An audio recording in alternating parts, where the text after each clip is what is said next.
Bien, merci beaucoup, Jean-Michel Blanquer, de ces mots très chaleureux qui nous incitent effectivement à lancer l'ouverture d'un dialogue entre sciences cognitives et éducation. Tel est le but de cette journée, tel est mon but en participant à son organisation. Je commencerai par une petite provocation. Je pense qu'un bon enseignant est un enseignant qui a un bon modèle mental du cerveau de l'enfant et qu'il est tout de même stupéfiant de penser que beaucoup d'enseignants connaissent mieux le fonctionnement de leur propre voiture que celui du cerveau des enfants auxquels ils doivent enseigner. Donc, nous devons essayer de réfléchir ensemble aux connaissances qui sont indispensables, finalement, pour qu'un enseignant puisse concevoir le programme éducatif dans un contexte qui va maximiser les modifications mentales, cérébrales, et maximiser la vitesse aussi, la quantité d'apprentissage qu'un enfant peut avoir. Donc, nous avons réfléchi à cette journée en essayant de réfléchir aux principes fondamentaux, le bagage de principes fondamentaux sur la plasticité cérébrale et les apprentissages que devrait avoir un enseignant. Le mot a circulé, ce qu'on ne peut pas ne pas savoir. Et c'est une idée, je trouve, intéressante, même si, évidemment, je dois dire tout de suite, et je tiens beaucoup à ce thème de dialogue, nous sommes dans une situation où les sciences cognitives sont des sciences récentes, des sciences en pleine évolution, et donc il ne faut pas vous attendre à des sciences stabilisées. Il va falloir avoir un dialogue permanent pour vérifier et valider dans les classes ce que les sciences cognitives peuvent dire d'un point de vue très général sur l'organisation du cerveau. Alors, je pense qu'il y a plusieurs domaines que nous allons aborder aujourd'hui. Certains domaines concernent simplement les connaissances précoces de l'enfant, son organisation pour la vision, pour le langage, les nombres, la géométrie, donc des compétences spécifiques à des domaines particuliers. Il est important, je me servirai de l'exemple de la lecture dans mon exposé, il est important de comprendre comment le cerveau est organisé pour enseigner certaines disciplines particulières. Mais mon exposé sera plus particulièrement centré sur les connaissances transversales sur l'apprentissage lui-même. Quel algorithme d'apprentissage utilise le cerveau? Comment est-ce que ça fonctionne? Quel est le rôle de l'attention? Quel est le rôle du sommeil? Et puis, bien sûr, nous parlerons aujourd'hui des difficultés que rencontrent certains enfants. Il existe des difficultés universelles. Tous les enfants, lorsqu'ils rencontrent les fractions, ont des difficultés, mais il existe aussi des pathologies qui concernent certains enfants, la dyslexie, la dyscalculie, la dyspraxie, ce sont des phénomènes réels, on ne peut pas les nier, et on doit faire en sorte que l'école puisse accueillir ces enfants et, si possible, corriger les difficultés. Alors, je voudrais dire d'emblée qu'un des messages des sciences cognitives, c'est que nous avons tous une organisation cérébrale similaire. Il y a un plan d'organisation du cerveau qui nous donne un certain nombre de représentations mentales, et donc je pense que les enseignants doivent respecter certains principes fondamentaux. On ne peut pas nier l'existence de cette organisation. Mais dans le même temps, je dis tout de suite, ces principes sont compatibles avec une grande liberté pédagogique. Le respect des principes ne veut pas dire qu'on ne peut pas inventer des jeux nouveaux, des pédagogies nouvelles, des manières nouvelles de présenter tel ou tel fait. Et ce sera bien entendu aux enseignants eux-mêmes de déterminer la meilleure manière d'appliquer ces principes. Et je pense que l'enseignant doit devenir, comme on l'a dit auparavant, un expérimentateur. On peut lancer évidemment de grandes expérimentations lorsqu'il s'agit de tester une pédagogie radicalement nouvelle, mais chaque enseignant, je pense, devrait avoir en tête cette notion d'expérimentation, c'est-à-dire dans ma classe, aujourd'hui, demain matin, je vais essayer telle pédagogie et je vais essayer avec mes collègues de voir si cela fonctionne, si ça ne fonctionne pas. Alors, je pense que vous connaissez les sciences cognitives un petit peu. Je pense que beaucoup d'entre vous avaient cette idée d'une science cognitive fondée en grande partie sur l'imagerie cérébrale, et c'est vrai qu'il est possible aujourd'hui de voir le cerveau de l'enfant d'une manière qui n'était pas possible auparavant. Ici, ce sont quelques images du centre Neurospin, où nous sommes capables aujourd'hui de scanner des enfants depuis le plus jeune âge, vraiment de quelques mois de vie, jusqu'à évidemment l'âge adulte, dans des conditions éthiques et tout à fait faciles, je dirais. Mais je ne voudrais pas que vous pensiez que les sciences cognitives sont exclusivement fondées sur la connaissance du cerveau lui-même et sur l'image cérébrale. Il y a malheureusement une tendance dans notre domaine à penser que l'image est la vérité, que lorsqu'on voit une image, on a compris. Et je voudrais simplement souligner que les sciences cognitives, c'est avant tout de la psychologie. et une psychologie cognitive qui est fondée sur des méthodes traditionnelles qui peuvent être simplement la réponse à des questionnaires, très souvent la mesure des temps de réponse des enfants, ou des méthodes un petit peu plus sophistiquées comme l'utilisation d'interactions avec l'ordinateur ou la mesure des mouvements oculaires des personnes, mais c'est toujours du comportement, vous voyez, et dans notre discipline, le comportement est au centre des choses, l'imagerie venant ajouter une certaine compréhension de l'architecture du cerveau qui sous-tend ces comportements. Dans ma chaire ici au Collège de France, qui s'intitule Psychologie cognitive expérimentale, je ne fais pas de différence entre les sources de données qui viennent du comportement et celles qui viennent de l'imagerie cérébrale. Les deux servent à contribuer à un modèle de la manière dont le cerveau fonctionne. Alors, je soulignerai donc deux grandes idées. Première idée, le cerveau de l'enfant est structuré. Il est plus structuré qu'on ne le pensait par le passé. La vision du cerveau comme une sorte d'ardoise vierge qui, très progressivement, au fil des 10 premières années de la vie, acquerrait des connaissances de manière progressive, avec des stades successifs qui sont parfois extrêmement lents, cette vision est aujourd'hui dépassée. Le cerveau de l'enfant, dès la naissance, est extrêmement organisé. Nous le voyons par nos outils, nous voyons se mettre en place ces aires cérébrales, et nous voyons aussi que très tôt, elles fonctionnent. Dès 2 mois de vie ici, ce petit enfant qui est en train d'écouter sa langue maternelle active les aires cérébrales qui sont les mêmes que chez l'adulte, qui commencent à traiter le langage. Dès 6 mois de vie, il aura convergé vers les voyelles de la langue maternelle. Il aura commencé à apprendre ses premiers mots. Il ne sera pas encore en train de parler, mais la compréhension précède la production. Et donc, il est très important de ne pas sous-estimer les compétences de l'enfant. Alors, je suis venu sur cette base à cette idée du recyclage neuronal. J'insiste sur le fait que c'est une théorie que nous sommes en train d'essayer de vérifier, qui nous dit quelque part que cette caricature célèbre de Darwin n'est pas si fausse que ça.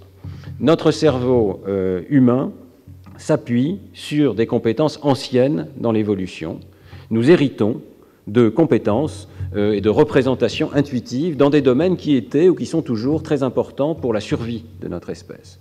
Et donc tous les enfants naissent avec un concept d'espace, avec un concept de nombre, avec, dans le cas de l'espèce humaine, probablement des circuits spécialisés pour le langage. Évidemment, l'éducation cherche à dépasser ces connaissances. Et donc, l'éducation nous invite à concevoir des disciplines nouvelles, comme la lecture, par exemple, l'écriture, l'arithmétique formelle, symbolique, qui n'ont pas été anticipées par l'évolution. Mais nous allons recycler, c'est le terme que j'utilise, les systèmes cérébraux anciens pour ces usages culturaux nouveaux. Nous allons donc, par exemple, nous appuyer sur l'intuition des nombres qui est présent chez le petit enfant pour l'arithmétique formelle et, bien entendu, l'ensemble de la pyramide des mathématiques. L'enfant dispose d'intuitions non conscientes et l'enseignant doit s'appuyer sur ces intuitions non conscientes. Très souvent, l'apprentissage, et notamment en mathématiques, consiste à formaliser, amener à la conscience, à amener à une manipulation explicite et formelle, exacte, des connaissances qui sont déjà là, sous une forme intuitive.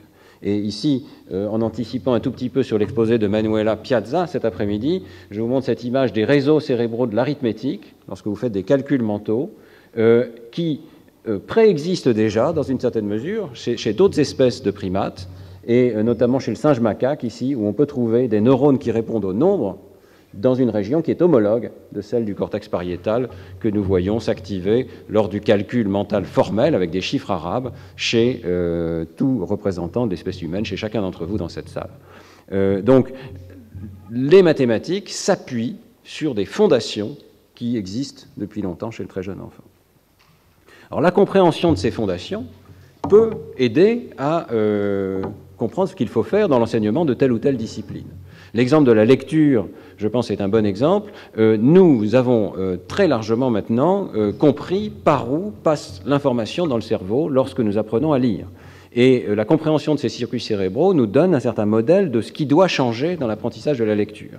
Je vous ai montré il y a un instant que le jeune enfant maîtrise le langage parlé. Très précocement, ces circuits du langage parlé sont en place dans le cerveau de l'enfant. Dès 2 ans, 3 ans, on va voir se mettre en place des connaissances syntaxiques de plus en plus élaborées.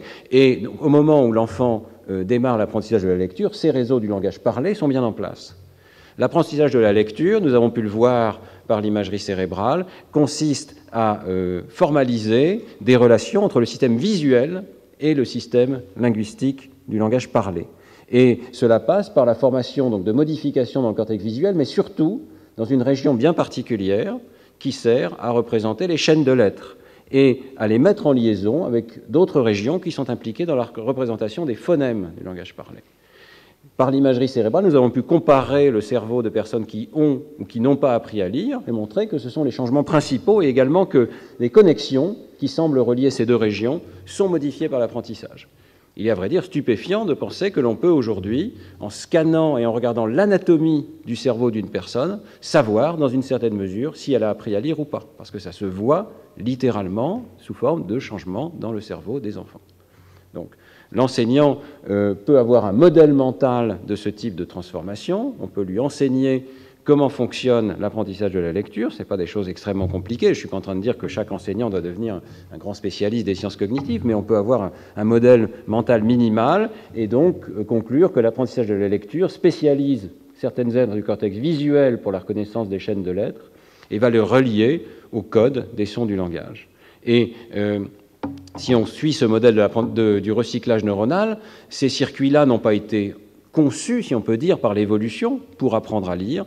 Ce principe alphabétique, cette notion même qu'il puisse y avoir une correspondance entre les lettres et les sons ne va pas de soi. À vrai dire, si on regarde l'histoire de l'invention de l'alphabet, c'est une invention très longue, très difficile pour l'humanité, l'invention de l'alphabet. Il faut donc enseigner explicitement à l'enfant tous les détails de cet apprentissage. Et dans ce domaine, j'ai trouvé remarquable que les sciences cognitives convergent avec les sciences de l'éducation, qui montrent que l'apprentissage des correspondances entre graphèmes et phonèmes est la manière la plus rapide d'acquérir la lecture et la compréhension. Il y a un point important, c'est que initialement, on entraîne les correspondances entre graphèmes et phonèmes, et on met en place cette voie dont je vous ai parlé, mais il va y avoir ce qu'on appelle un auto-enseignement, c'est-à-dire que le fait d'être capable de décrypter les phonèmes va permettre à l'enfant, en reconnaissant le mot parlé dans son vocabulaire du langage parlé, d'y accéder au sens, et va se développer cette deuxième voie de lecture qui est plus directe, qui va passer de la représentation des chaînes de lettres vers le sens directement. Donc il y a bien deux voies de lecture, mais le fait d'entraîner la première va permettre à l'enfant ensuite, seul, par ses lectures même, d'entraîner la seconde. Alors c'est un exemple, la lecture, dans lequel je pense que les connaissances actuelles commence à être suffisante pour donner un bon modèle mental à l'enseignant de ce qui se passe dans le cerveau de ses enfants, le motiver et lui faire comprendre les points essentiels de l'apprentissage. Par ailleurs, ça nous permet aussi, et je mentionne ça peut-être plus comme une anecdote qu'autre chose, de commencer à comprendre certains aspects curieux de l'apprentissage chez l'enfant. Je pense que beaucoup d'entre vous savent que les enfants, à un certain âge, ont tendance à écrire en miroir. À vrai dire, voilà un jeune enfant italien ici qui a écrit son prénom, Léone. Un autre enfant qui a écrit de façon très curieuse « Theodore ti voglio bene ». Voilà. Vous voyez, donc c'est ce qu'on appelle en boustrophédon, c'est-à-dire de la gauche vers la droite, de la droite vers la gauche, en alternance, comme va le bœuf, c'est ça que veut dire boustrophédon, comme va le bœuf lorsqu'il laboure un champ. C'était un système d'écriture qui était possible en Grèce ancienne. On écrivait dans les deux sens et de façon alternée. Pourquoi ? Eh bien, le modèle du recyclage neuronal peut permettre de comprendre cette situation en expliquant que la région même qui nous sert à apprendre à lire, dans son évolution, servait à autre chose. Elle servait à reconnaître les objets, et notamment les visages, dans le monde extérieur, et elle dispose d'une invariance en miroir, puisque la plupart des objets dans le monde extérieur, vis-à-vis de la gravité, l'orientation verticale, doivent être reconnus dans les deux sens. Vous reconnaissez immédiatement ce visage, quelle que soit son orientation. Vous reconnaissez qu'il s'agit du même visage. Et ici, c'est une situation où l'héritage que nous avons de notre passé, au lieu de nous aider à apprendre la lecture, crée un léger problème, puisqu'il s'agit maintenant de distinguer ces deux objets qui sont symétriques en miroir, distinguer la lettre B de la lettre D. Donc, nous pensons que nous avons commencé à comprendre pourquoi les enfants font ces erreurs systématiques et que, en comprenant, nous pouvons aussi les aider à surmonter cette erreur. Une des manières de surmonter cette erreur consiste à tracer les lettres, parce que le geste moteur, lui, fait avec la main droite, par exemple, est bien différent lorsqu'il s'agit de tracer un D et un B. Bien, je passe un peu vite, c'est juste un exemple pour vous montrer que comprendre les intuitions de l'enfant peut à la fois je dirais, guider les apprentissages, mais aussi, parfois, il faut comprendre quel genre de blocage l'enfant doit surmonter. Alors, seconde idée de mon exposé, des compétences transversales pour l'apprentissage que nous commençons à comprendre. Le bébé est une véritable machine à apprendre. Le bébé contient dans son cerveau, dès la naissance, un algorithme d'apprentissage statistique extrêmement sophistiqué. On discute beaucoup en ce moment de savoir s'il est modélisable par des techniques d'apprentissage statistique bayésienne. Je n'entrerai pas dans le détail, mais les meilleurs algorithmes en informatique actuellement se penchent sur la manière dont le cerveau fonctionne pour ces apprentissages, parce que nous ne savons pas encore imiter la qualité du cerveau dans les ordinateurs. L'enfant se comporte, selon notre collègue Gopnik, comme un scientifique au cerveau, au berceau, excusez-moi. Je suis tellement dans le cerveau, là. Un scientifique au berceau. Le cerveau dispose d'emblée d'un jeu d'hypothèses hiérarchiques qu'il projette sur le monde extérieur. C'est ce modèle de l'apprentissage statistique bayésien. Certaines de ces hypothèses sont extraordinairement abstraites. Par exemple, Elisabeth Spelke de Harvard a démontré que l'enfant va projeter le concept d'objet sur le monde extérieur.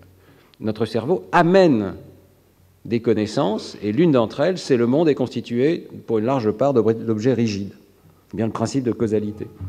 Mais ensuite, il va y avoir sélection de ces hypothèses en fonction de leur plausibilité au vu des expériences. Vous voyez qu'on utilise le même terme d'expérience pour les scientifiques et pour l'expérience sensible dans le monde extérieur.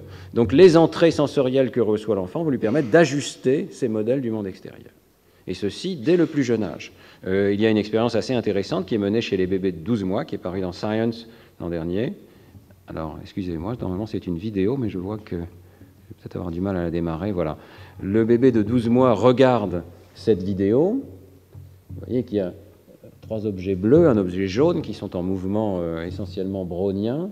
Et au bout de quelques temps, les objets sont masqués et un objet tombe. Vous voyez que c'est le jaune. Vous qui êtes mathématicien, vous pouvez calculer que la probabilité était de 1/4 seulement que cet objet sorte. Eh bien, le temps de regard de l'enfant est proportion directe de la probabilité de l'événement qui survient. Et en particulier, les enfants regardent plus longtemps les événements impossibles. Et par le biais de cette mesure-là, on arrive à montrer que l'enfant a un modèle mental de la situation, sa connaissance du nombre approximatif et sa connaissance des proportions lui permettent d'en déduire une connaissance de la probabilité. 12 mois. Voilà un petit peu le genre d'apprentissage statistique que l'enfant va pouvoir mettre en œuvre. Vous voyez, en quelques secondes, être capable de déployer un modèle statistique de la situation.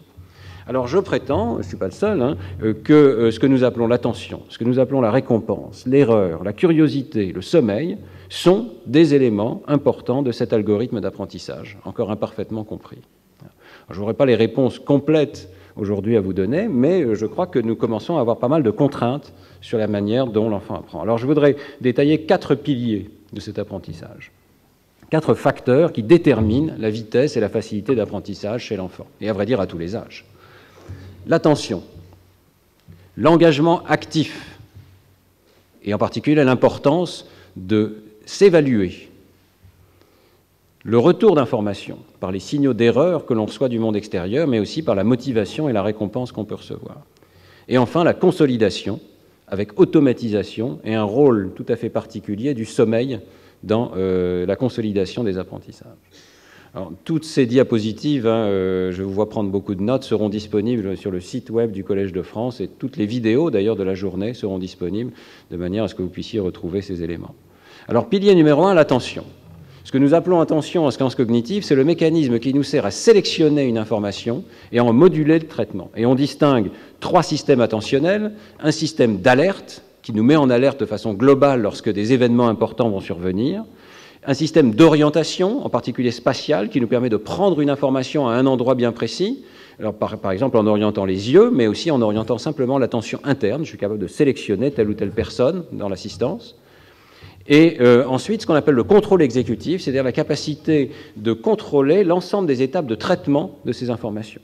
Par exemple, de décider que je vais nommer un mot ou que je vais ne pas le nommer, mais peut-être trouver un synonyme. L'attention, dans ces 3 acceptions, module massivement l'activité cérébrale et facilite l'apprentissage. Et par exemple, je peux donner très rapidement cet exemple qui est pertinent pour la lecture à nouveau. Dans une expérience récente, Bruce McKinley et son équipe ont présenté ces formes à des sujets en leur disant c'est une écriture nouvelle, ce sont des mots, voilà le mot tab, voilà le mot tar, voilà ten, voilà nut, c'est en anglais. Et ils leur ont demandé d'apprendre à lire avec des sessions régulières, tous les jours, 30 mots nouveaux. Alors vous imaginez que c'est difficile, les personnes apprennent à peu près les 20 premiers mots, et puis ensuite elles restent bloquées. Voilà. Il suffit qu'on leur dise « il existe des lettres », ce système est organisé sous forme de lettres. Vous voyez, chaque son du langage correspond à une forme. Alors si vous faites attention, en fait c'est organisé verticalement, et le T, par exemple, est représenté par cette forme-là, vous voyez, qui revient 3 fois, qui revient ici.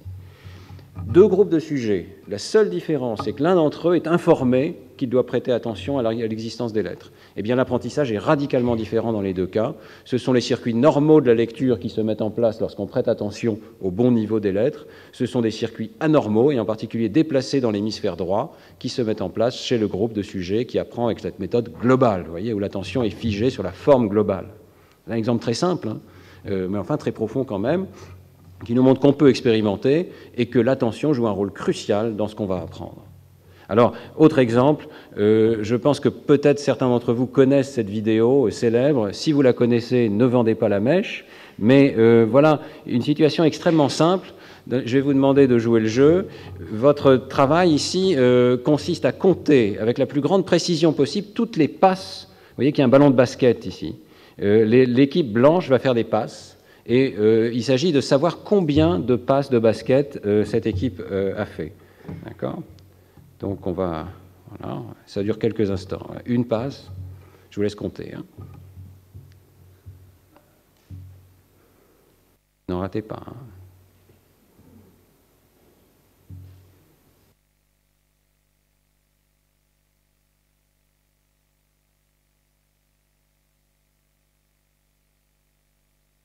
Alors, on arrive à la fin. Combien de passes? 15. Et le gorille? Vous avez vu le gorille? Qui n'a pas vu le gorille? Vous avez le droit de le dire, hein. Vous n'avez pas vu de gorille? Il y avait, au milieu de ce film, qui est un film très célèbre en psychologie, je vous rejoue le film, vous avez une personne déguisée en gorille qui vient en plein milieu de votre champ visuel. On peut montrer que vos yeux se sont posés à cet endroit-là, hein. C'est le même film, hein, vous avez vu, je n'ai pas triché. Hein. Alors, 2 phénomènes ici sont en jeu. Premier phénomène, vous n'avez pas vu le gorille. Donc, l'attention peut vous empêcher complètement de voir certains éléments. Mais imaginez l'élève dans la classe dans la même situation. L'attention portée peut vous empêcher complètement de percevoir une situation. Deuxième chose, à la fois les expérimentateurs et les personnes testées ignorent ce fait. Et donc les personnes sont prêtes à jurer, comme je crois c'était le cas pour certains d'entre vous, qu'il n'y avait pas de gorille. Et que s'il y avait eu un gorille, vous l'aurez vu, n'est-ce pas? Donc nous ignorons l'étendue de la non-conscience du traitement de l'information dans notre cerveau. Notre conscience est très limitée. Et l'attention introduit des limites vraiment très importantes. Nous ne pouvons pas réaliser 2 tâches simultanément à certains niveaux. Lorsque nous sommes engagés dans une tâche donnée, les stimuli non pertinents peuvent devenir littéralement invisibles, et même s'ils sont visibles, leur traitement va être massivement différé. Les modèles psychologiques introduisent cette notion d'un goulot d'étranglement central, et si on est en train de traiter une première cible pour l'envoyer vers une première réponse, une deuxième ne peut pas passer. Donc, je pense qu'il y a des conséquences importantes de ce fait pour l'éducation, de ces limites de l'attention. On en reparlera tout à l'heure avec Patrick Lemaire, mais je pense que peut-être le plus grand talent d'un enseignant consiste à canaliser, captiver à chaque instant l'attention de l'enfant vers le bon niveau, créer des matériaux attrayants, mais qui ne distraient pas l'enfant de sa tâche primaire. Donc, pas forcément des choses extraordinairement riches, des choses qui permettent à l'enfant de se concentrer. Et je pense très important, prendre garde à ne pas créer de double tâche, c'est-à-dire d'une situation où, implicitement, sans s'en rendre compte, en fait, on demande à l'enfant 2 choses en même temps, et la première distrait l'enfant de la seconde. Je crois que c'est particulièrement vrai pour les enfants 10. Si vous avez un trouble de lecture et que le problème de mathématiques qui vous est posé commence par 10 lignes à lire, eh bien, évidemment, l'enfant dyslexique commence tout de suite avec un handicap, alors qu'il n'y a pas de raison qu'il ait des difficultés avec les problèmes mathématiques. Oui. Donc on peut simplifier les choses dans le domaine de l'éducation en tenant compte de ces limites de l'attention. Et je voudrais souligner qu'il existe des recherches très intéressantes qui montrent que le contrôle exécutif, en particulier, peut être entraîné. Donc ces limites ne sont pas complètement figées. La capacité d'inhiber un comportement indésirable, de rester concentré en présence d'une distraction, de résister à un conflit entre deux tâches, peut être entraînée chez l'enfant. De même que la mémoire de travail. 5 jours de jeux vidéo, dans l'expérience de Mike Posner et ses collaborateurs, chez l'enfant de 4 à 6 ans, améliore le contrôle exécutif et le QI. Il faut savoir que le QI n'est pas une variable figée. La méditation, l'entraînement au contrôle moteur, la pratique d'un instrument de musique peuvent avoir des effets similaires sur le contrôle exécutif. C'est une compétence transversale et donc l'entraîner dans un domaine va généraliser dans d'autres domaines. Donc la pratique dans les écoles Montessori de faire marcher les enfants sur une ligne et toute la concentration que ça demande à l'enfant, les instruments de musique vont ensuite, après cet entraînement, avoir des effets très significatifs sur, par exemple, la compétence de lecture ou la compétence en mathématiques. Et il faut savoir que les enfants en milieu défavorisé en bénéficient le plus. Ça, ce sont des résultats. Vous pouvez retrouver cette description de ces résultats dans le travail de Diamond dans Science en 2011. Deuxième pilier, l'engagement actif. Nous savons en neurosciences qu'un organisme passif n'apprend pas. L'exposition passive à des stimuli conduit à très peu d'apprentissage. L'apprentissage, au contraire, est optimal lorsque l'enfant alterne des périodes d'enseignement et des périodes de tests immédiats et répétés de ses connaissances. Et la durée de la mémoire sera liée au fait de retester périodiquement la mémoire. Et il y a une conséquence importante aussi de ce fait, c'est que l'enfant doit apprendre à savoir quand il ne sait pas. Le fait de se tester permet de voir qu'on ne sait pas, et on en parlera dans un instant avec Joël Post et le problème de la métacognition. Je voudrais juste mentionner une expérience extrêmement simple de Rodiger et collaborateurs, toujours dans Science, qui publie beaucoup de travaux sur l'éducation. Une expérience très simple. Imaginez que vous ayez un temps constant. Vous pouvez le répartir entre des périodes d'études, S ici, study, ou des périodes de test, T. Alors on pourrait penser qu'il vaut mieux consacrer tout à l'étude, que le test, ça ne sert guère qu'à l'enseignant à mesurer où les enfants en sont. Mais dans cette vision nouvelle, non, le test sert à l'enfant lui-même, le test fait partie de l'apprentissage. Le test est une période où l'enfant évalue ses connaissances en produisant des résultats et en recevant un feedback. Eh bien, c'est exactement ce que montrent les résultats. 48 heures plus tard, c'est le nombre de tests qui compte. Vous voyez ici la probabilité de rappel dans une expérience de mémoire. Plus il y a eu de périodes d'études, moins le rappel est bon. C'est intéressant. Ce qui compte, c'est d'avoir eu 4 périodes d'études et 4 périodes de tests alternées. Beaucoup d'expériences de ce type. Et je citerai simplement cette phrase de Rodiger et collaborateurs, « Rendre les conditions d'apprentissage plus difficiles, ce qui oblige les étudiants à un surcroît d'engagement et d'efforts cognitifs, conduit souvent à une meilleure rétention. » Intéressant, hein? Rendre les conditions d'apprentissage plus difficiles. Alors, ça ne veut pas dire forcément dégrader les classes, hein, mais demander à l'enfant un effort soutenu, prolongé, à un moment donné, et se tester. Alors j'en viens à mon pilier 3. Se tester, c'est aussi avoir un retour d'information. Nous commençons à comprendre que le cerveau se sert d'un algorithme prédictif et avec retour sous forme d'une erreur de prédiction. Selon ce modèle, le cerveau utilise des modèles internes afin de générer des prédictions sur le monde extérieur. Et ceci est valable pour tous les apprentissages, si ce modèle est correct. L'apprentissage se déclenche lorsqu'il y a un signal d'erreur qui montre que cette prédiction n'est pas parfaite. Autrement dit, il n'y a pas d'apprentissage si tout est parfaitement prévisible, si tout est routinisé. Le signal d'erreur peut venir d'une correction explicite de l'enseignant, mais très souvent, il vient aussi de la détection endogène par le cerveau lui-même d'un décalage entre ce qu'il avait prédit et ce qu'il a observé. Vous pouvez avoir une prédiction probabiliste, et si l'action se réalise, vous apprenez parce que quand elle s'est réalisée, elle a augmenté cette probabilité. Voyez. Donc voilà un algorithme très simple, mais néanmoins très riche. Il faut imaginer que dans notre cerveau, en permanence, se propagent des signaux d'erreur à différents niveaux qui nous permettent d'ajuster le modèle interne de nos comportements. Et en particulier, donc, dans le domaine de l'éducation, je pense que c'est très important. Ça signifie que faire des erreurs, avoir des incertitudes dans ses connaissances, c'est strictement normal. C'est une partie intégrante et même indispensable de l'apprentissage. On ne peut pas apprendre s'il n'y a pas d'erreur, bien entendu. Il ne faut pas du tout confondre erreur avec sanction ou punition. Je crois qu'il est bien montré maintenant que les punitions augmentent la peur, le stress, le sentiment d'impuissance, surtout si on ne peut pas corriger ce fameux modèle mental. Donc on ne parle pas de ça ici, on parle de la motivation positive, de la récompense qui module l'apprentissage. Et je pense qu'il peut y avoir un aspect tout à fait positif à voir qu'on a fait une erreur, être surpris, Hein, le terme important ici, c'est le terme de surprise. Lorsque l'enfant est surpris, se déclenche en lui, en nous tous d'ailleurs, des processus d'apprentissage, parce qu'on doit ajuster notre modèle mental. Donc créer les conditions de la surprise dans une classe est probablement quelque chose de très important. Pilier 4, consolidation, transfert de l'explicite à l'implicite. Nous savons maintenant qu'au début des apprentissages, le cortex préfrontal, l'avant du cerveau, un tiers de notre cortex, est fortement mobilisé et nous traitons les informations d'une façon explicite, consciente, avec effort.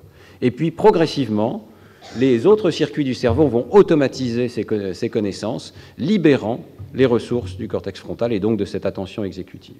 Voilà pourquoi on peut penser qu'il est extrêmement important d'automatiser certaines connaissances dont on veut qu'elles libèrent cet espace mental. Je prends simplement l'exemple de la lecture, on pourrait prendre celui du calcul également. Hein. Au début, on sait très bien que l'enfant a besoin d'un grand effort pour réaliser le déchiffrage de l'écriture. Il retient les correspondances graphèmes-phonèmes sous forme de règles explicites et les applique une par une. Et donc, en particulier, on voit que le temps de lecture, chez les débutants ici, au CP, est proportionnel au nombre de lettres. Plus il y a de lettres, plus le temps de lecture est long. Très rapidement, cet apprentissage va s'automatiser. Malheureusement pas chez les enfants dyslexiques ici. Et vous voyez que dès la 3e année, on a une courbe qui est presque plate, qui correspond à celle de l'adulte, c'est-à-dire notre temps de lecture ne dépend plus du nombre de lettres, il n'est pas sériel. Vous voyez, on passe d'un traitement de l'information sériel à un traitement de l'information parallèle. Alors, le décodage devient routinier, les connaissances implicites, et cette automatisation est essentielle parce qu'elle permet à l'enfant de se concentrer sur d'autres choses, le sens du texte par exemple, le sens de la question, et non pas sur le déchiffrage lui-même. Je voudrais vous en faire une petite démonstration. Retournons en enfance, à vous de lire ce petit texte de Proust d'ailleurs.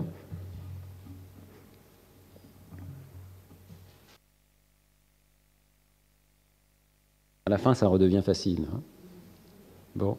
Vous avez vu donc la difficulté qu'on peut avoir à déchiffrer une écriture qui ne respecte pas les principes que nous connaissons. Imaginez un enfant qui est dans cette situation-là, et ensuite on lui demande une question sur le sens du texte. Je suis sûr que si vous posez des questions sur le sens de ce texte, là au début vous auriez du mal. Voilà. Parce que cet espace préfrontal est entièrement occupé par ces activités de déchiffrage et ne peut pas être en train de se concentrer sur le sens du texte. Même chose évidemment pour les mathématiques. Alors dans cette consolidation, le sommeil joue un rôle absolument essentiel. Le sommeil fait partie intégrante de notre algorithme d'apprentissage. Il intervient dans la consolidation et de très nombreuses recherches maintenant montrent que sans rien faire d'autre que de dormir, sans réviser en particulier, il y a des différences de performance avant et après le sommeil, dans la mémoire, dans la généralisation, même dans la découverte de régularité. Vous savez, ces mathématiciens qui disent « j'ai eu un éclair, un insight pendant la nuit ». Eh bien, ceci est bien démontré maintenant en laboratoire.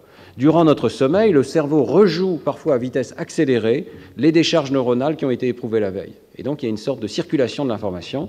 Ça n'est pas parfaitement compris, mais les conséquences pratiques sont d'ores et déjà évidentes. L'amélioration du sommeil des enfants peut être une intervention extrêmement efficace, et notamment pour les troubles de l'attention. Ça a été bien démontré par l'équipe de Stick-Gold à Harvard. Les enfants qui souffrent de troubles apparents de l'attention peuvent simplement souffrir de troubles du sommeil. Alors, il faut que les parents le sachent, bien entendu, mais il faut peut-être aussi que l'école le prenne en compte, et notamment à l'école maternelle.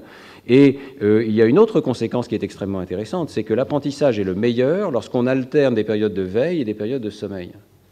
Donc, il y a une conséquence qui me paraît personnellement très simple, c'est qu'il faut essayer de distribuer l'apprentissage tous les jours. Et beaucoup d'autres recherches montrent que la distribution de l'apprentissage par petites périodes concentrées, tous les jours, maximise la rétention.